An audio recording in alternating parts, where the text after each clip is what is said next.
ایک اقلیت انسانوں کی ایسی ہوتی ہے جن کے لیے میں دو لفظ اب استعمال کر رہا ہوں، ذہین اور حساس۔ ذہین اور حساس لوگوں میں قبض اور بسط کی کیفیت، یہ مختلف سائیکلز ہیں جو آتی رہتی ہیں۔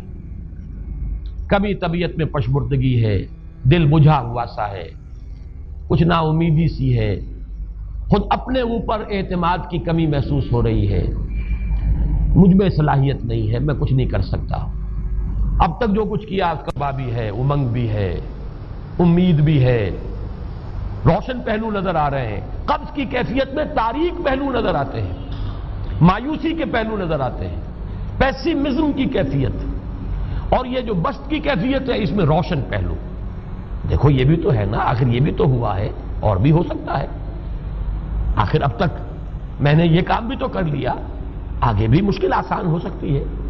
یہ دو کیفیات ہیں قبض اور بسط کی، جن کو کہ صوفیاء کرام نے یہ اصطلاحات، یہ عنوان دیے، قبض اور بسط۔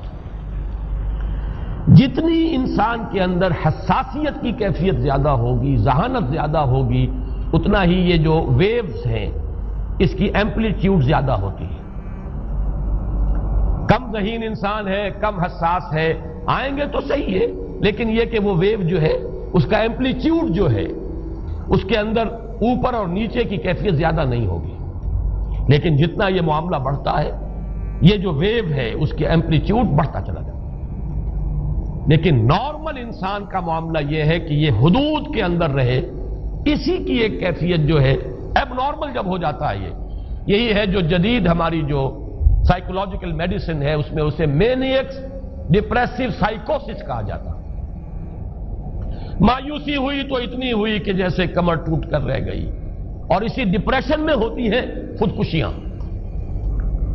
خودکشی کر جاتا ہے ڈپریشن۔ کچھ روشن پہلو نظر ہی نہیں آ رہا، کوئی امید کا پہلو نظر ہی نہیں آ رہا، کوئی صورت نظر نہیں آتی، کوئی امید بن نہیں آتی، کس طرف جاؤں، کدھر دیکھوں، کسے آواز دوں، اے ہجوم نامرادی دل بہت گھبرائے ہے۔ اور جب آدمی محسوس کرتا I can't face these realities، یہ کمٹ سوسائڈ۔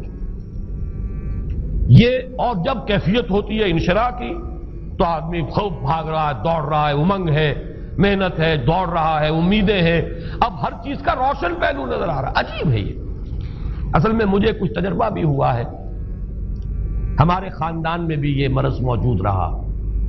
میرے والد مرحوم کافی طویل عرصے اس مینیک ڈپریسو سائیکوسس کے مریض رہے۔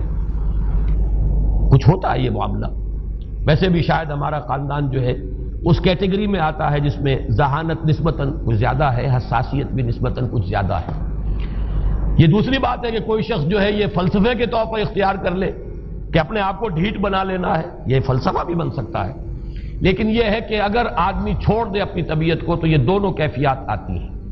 انہی کیفیات میں اگر یہ جو اپورڈ اینڈ ڈاؤنورڈ موومنٹ ہے یہ ایک حد سے نکل جائے تو یہ بیماری ہے مینیک سائیکوسس، مینیک ڈپریسو سائیکوسس۔ اس میں جب آدمی ہوتا ہے وہ اپر کیفیت میں تو اس کے اندر بڑی عظیمت ہے، روشنی ہے، امید ہے، لوگوں سے گفتگو کر رہا ہے، ہنس بول رہا ہے، خوب جو ہے محفل کے اندر، اب وہ محفل میں اسے دلچسپی محسوس ہو رہی ہے اور اسے ہر چیز کا روشن پہلو نظر آ رہا ہے، خود اپنے وجود کا بھی روشن پہلو، دوسروں کے وجود کا بھی، دوسروں کی بات میں سے بھی وہ اچھا پہلو تلاش کریں گے، وہ برا پہلو تلاش نہیں کریں گے۔ جب دوسری کیفیت ہے ڈپریشن کی، ہر ایک کی بات میں کوئی برائی نظر آئے گی، کوئی اس کی نیت کا فطور ہے، کوئی فساد ہے، کوئی یہ جو ہے بدنیتی کے ساتھ یہ بات کر رہا ہے، کوئی خیر کہیں ہے ہی نہیں، برائی ہی برائی ہے، مایوسی ہی مایوسی ہے، بدلی ہی بدلی۔ یہ ہے در حقیقت وہ کیفیت، اس کو غالب نے بہترین انداز میں تعبیر کیا ہے۔ ذہین اور حساس انسانوں میں ان کی جو ترقی ہے وہ انہی مراحل سے ہو کر گزرتی ہے، اور ہر ڈپریشن کے بعد، ڈپریشن میں اس سینس میں استعمال نہیں کر رہا یعنی بیماری کی حد تک پہنچنے والی ڈپریشن نہیں، صرف قبض کی حد تک پہنچنے والا معاملہ۔ ہر قبض کے بعد جب بسط آتا ہے تو آگے ترقی ہوتی ہے، جس کو آپ کہتے ہیں بائی لیپس اینڈ باؤنڈس، آدمی جو ہے چھلانگ لگاتا ہے، گویا کہ ایک درجہ جو پہلے تھا اس سے آگے درجہ انسان کا جو ہے اس سے بلند تر پوزیشن پر انسان پہنچتا ہے. ہر قبض کے بعد جو نیا بست آتا ہے وہ ایک نئی کیفیت، نئی شان، نئی بلندی، نئی رفعت لے کر آتا ہے. اس کو غالب نے تعبیر کیا ہے بہت خوبصورت انداز میں. رکتی ہے میری طبع تو ہوتی ہے رواں اور. یعنی شاعر بھی کبھی ایسا وقت آتا ہے شعر جو ہے وہ اس پر نازل ہی نہیں ہو رہا، شعر نہیں کہہ پا رہا، طبیعت میں رکاوٹ سی ہے، بندش سی ہو گئی ہے، کوئی کلام موضوع ہو ہی نہیں رہا. لیکن پھر جب یہ کیفیت جو ہے بدلتی ہے اور جب پھر بست کی کیفیت آتی ہے، رکتی ہے میری طبع تو ہوتی ہے رواں اور، پھر اس کے اندر ایک جولانی نئی ایک کیفیت جو ہے انشراح کی، وہ ایک بالکل نئی کیفیت، نئی شان کے ساتھ. یہ ہے وہ معاملہ جو ان آیات مبارکہ کے پس منظر میں ہے. اسی لیے اب میں آپ کو اس کا حوالہ دے رہا ہوں. تفسیر مظہری میں قاضی ثناء اللہ پانی پتی رحمۃ اللہ علیہ نے بہت عمدہ بات فرمائی ہے کہ حالت قبض اگر کسی شخص پر طاری ہو تو اس حال میں اکسیر کا درجہ رکھتی ہے یہ سورہ مبارکہ، اس لیے کہ یہ نازل ہوئی ہے محمد الرسول اللہ صلی اللہ علیہ وسلم پر اسی حالت قبض میں. وَالضُّحَىٰ وَاللَّيْلِ إِذَا سَجَىٰ مَا وَدَّعَكَ رَبُّكَ وَمَا قَلَىٰ وَلَلْآخِرَةُ خَيْرٌ لَكَ مِنَ الْأُولَىٰ وَلَسَوْفَ يُعْطِيكَ رَبُّكَ فَتَرْضَىٰ أَلَمْ يَجِدْكَ يَتِيمًا فَآوَىٰ وَوَجَدَكَ ضَالًّا فَهَدَىٰ وَوَجَدَكَ عَائِلًا فَأَغْنَىٰ. یہ تمام آیات اب معلوم ہوگا کہ جیسے موتی پروئے ہوئے. ایک لفظ قبض، اب اس میں جو بھی واقعاتی اور جو میں نے آپ کو روایاتی جو بھی پس منظر بیان کیا وہ بھی فٹ بیٹھ رہا ہے. وہ خودکشی کا معاملہ بھی آ گیا، اس میں فٹ بیٹھ رہا ہے کہ بخاری شریف میں روایت موجود ہے کہ حضور فرماتے ہیں کہ میری طبیعت پر اس درجے اضطراب تھا، اتنی کیفیت جو ہے میری تشویش کی تھی کہ میرے دل میں بار بار خیال آتا تھا کہ پہاڑ پر چڑھ کر اپنے آپ کو نیچے گرا دوں. یہ سارے معاملات اب آپ کو محسوس ہوگا جیسے تمام کڑیاں جو ہے وہ جڑ گئی، جیسے رات کو اب آپ اٹھ نہیں پا رہے، اضمحلال ہے، اعصابی جو ہے اعصاب اس درجے متاثر ہو چکے ہیں. صرف یہ ایک احساسات کی کیفیت نہیں ہے، آپ کی قوت فعلی جو ہے، قوت عملی، وہ بھی اس درجے متاثر ہو چکی ہے کہ کئی راتیں گزر گئی اور آپ رات کو نہیں اٹھ سکے، جس پر کہ ام جمیل کو یہ کہنے کا موقع مل گیا کہ معلوم ہوتا محمد تمہارا شیطان تمہیں چھوڑ گیا. اب یہ جملہ اپنی جگہ پر اس کی کاٹ ہے یقیناً، اس سے یضیق صدرک بما یقولون، لیکن وہ کیفیت جس کی وجہ سے یہ جملہ آیا ہے اس پر نگاہ دوڑائیے، اس پر نگاہ کو مرکوز کریں گے تو معلوم ہوگا ایک لفظ قبض، یہ قبض کی ایک کیفیت تھی. اس قبضی کی کیفیت کا ایک مظہر یہ ہے کیونکہ یہ بھی تو در حقیقت قلب مبارک جو ہے محمد الرسول اللہ صلی اللہ علیہ وسلم کا، اسی پر تو وحی کا نزول ہوتا تھا. یہ بھی وہی داخلی احساسات و کیفیات کا معاملہ ہے، یہی بھی در حقیقت یہ واردات قلبیہ ہی کا سارا معاملہ ہے.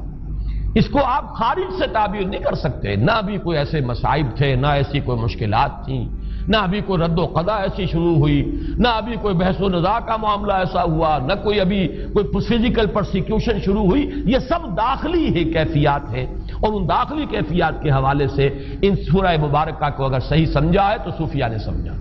وہ جو اقبال کا شعر ہے کہ کچھ جو سمجھا میرے شکوے کو تو رضواں سمجھا، مجھ کو جنت سے نکالا ہوا انسان سمجھا. اور کون سمجھے گا؟ وہ تو سمجھے گا کہ دکھے ہوئے وہ دل کی صدا ہے. وہ کیا ہے جو اقبال کی وہ ایک نظم ہے، پرندے کی فریاد، گانا اسے سمجھ کر خوش ہونا سننے والے. یہ تو در حقیقت ایک دکھے ہوئے دل کی صدا، فریاد یہ صدا ہے. تو یہ کیفیت جو ہے رضوان سمجھ سکا ہے جو کہ داروغہ جنت ہے، اس نے سمجھا یہ وہی آدم جو نکالا گیا تھا یہاں سے، یہ اس کی فریاد ہے. کچھ جو سمجھا میرے شکوے کو تو رضواں سمجھا، مجھ کو جنت سے نکالا ہوا انسان سمجھا. تو واقعہ یہ ہے کہ اس سورہ مبارکہ کا صحیح فہم اگر حاصل ہوا ہے، وہ امام راضی کو حاصل ہو ہی نہیں سکتا. وہ عقل اور منطق کی گتھیاں سلجھانے والے آدمی ہیں، اپنی جگہ ان کی کنٹریبیوشن بہت. یہ لغت اور ادب کا کوئی خاص مسئلہ اس میں ہے ہی نہیں کہ زمخشری اس میں کوئی جولانی دکھائیں اپنی، اس میں کوئی ایسا اشکال ہے ہی نہیں، نحوی اشکال ہی نہیں. لیکن یہ واردات قلبیہ کا معاملہ ہے، احساسات باطنی کا معاملہ ہے، یہ نفسیات انسانی کا معاملہ ہے. اور اس کو وہی سمجھ سکتے ہیں کہ جو ماہرین علم نفس ہیں، اور وہ ہیں صوفیاء کرام ہمارے ہاں، جن کا وہ ذوق ہے باطنی کیفیات و احساسات، جن کا موضوع ہے کہ یہ در حقیقت حالت قبض ਸੁੱਤਾ ਉੱਠ ਕੇ ਕੋਈ ਨਹੀਂ ਖੁਸ਼ ਹੁੰਦਾ,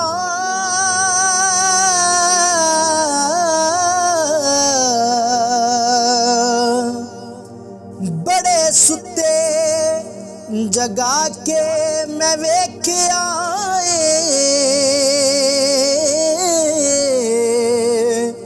ਓਏ ਕੁੱਤੇ ਜਿਹਾ ਨਹੀਂ ਕੋਈ ਵਫਾਦਾਰ ਡਿਠਾ,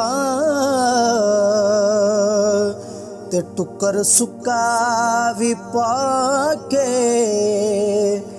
ਵੇਖ ਆਏ।